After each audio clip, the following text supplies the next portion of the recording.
Chris here from Let's Buy Stuff Cheap. In this video we're going to be discussing this 1991 Ford Thunderbird.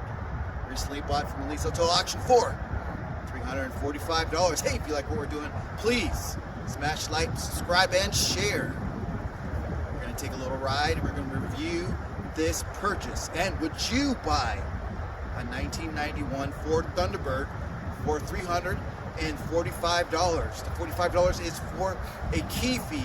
So the auction, this car, the ending bid was $300. Yet I was a little skeptical purchasing this vehicle because one of the main strategies that I use in purchasing vehicles is if a car does not have a battery in it, then that's a telltale sign that the car was either stranded or left behind and the owner took the battery out because the owner knew that there's something wrong with the vehicle. So that is one of the main strategies that I did not use in purchasing this vehicle.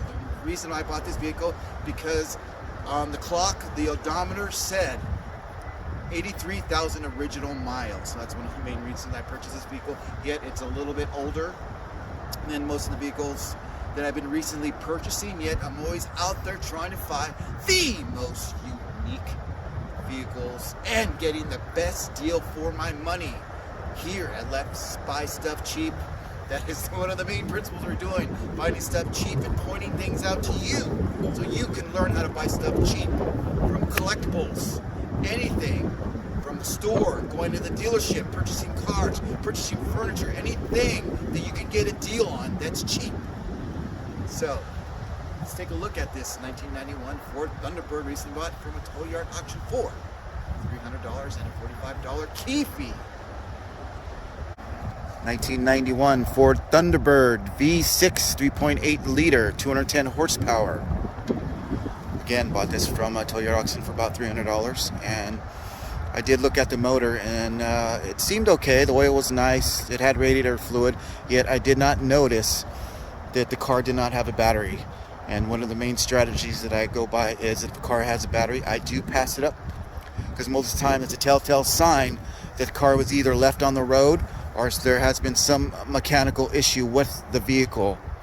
So I tend to pass on cars of this type or anything. Unless it's an old car, it's a car that I know I could fix and the battery wouldn't matter. But a car like this, I would have normally passed it up. Yet a $300, it's a $300. So one of the main reasons I did buy it for is because it has 83,000 original miles yet, and further driving it and starting it up, notice that the odometer does not work, and also the gas gauge. So you don't really get a chance to notice things like that, because at the auction it's going pretty fast when the bidding, unless you tap your arm on your watch and ask the auctioneer that you need more time for the vehicle. Yet it's not bad, it's decent. It got ice cold AC. It drove pretty good from San Diego. Motor ran good, didn't overheat. In overdrive, it seemed to do a little sputter, a little bit, maybe needs a little transmission fluid. But outside of that, it ran real good. Stereo, as you see, the headliner's a little crappy. In a prior video, the seat kind of tore back, so I used some like thumbtacks to stick up the headliner. But this is kind of how it looks. Basically, just kind of vacuuming about a little bit. Just get it set for the video. So let's go ahead and start it up so you can actually hear what this guy sounds like.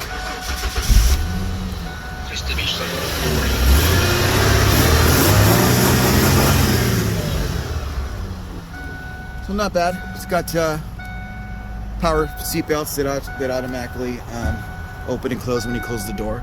They actually still work. So check that out. Not bad. So cool. In case you forget your seatbelt, it'll do it right for you. So let's actually go ahead and take this thing for a drive. I did notice that it does have a power steering leak, and it's leaking oil, so I tried to put in some stop leak power steering fluid, yet it did not work. So that's this car, $300. Would you buy it? Okay, here we go. We're gonna do a little, so I put it in overdrive a little bit, and we're gonna just take it for a quick spin around the corner. And you see, you can hear the power steering pump work, because I did put some in. and started leaking out, and I just put some power steering fluid in it. So not bad. Drives good, you know.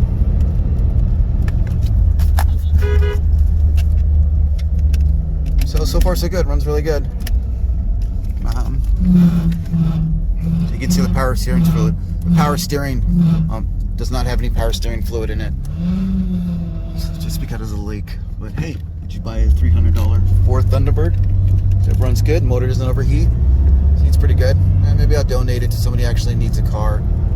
So far so good. It's running, but I do think when I go down, it starts to sputter a little bit. But so far so good.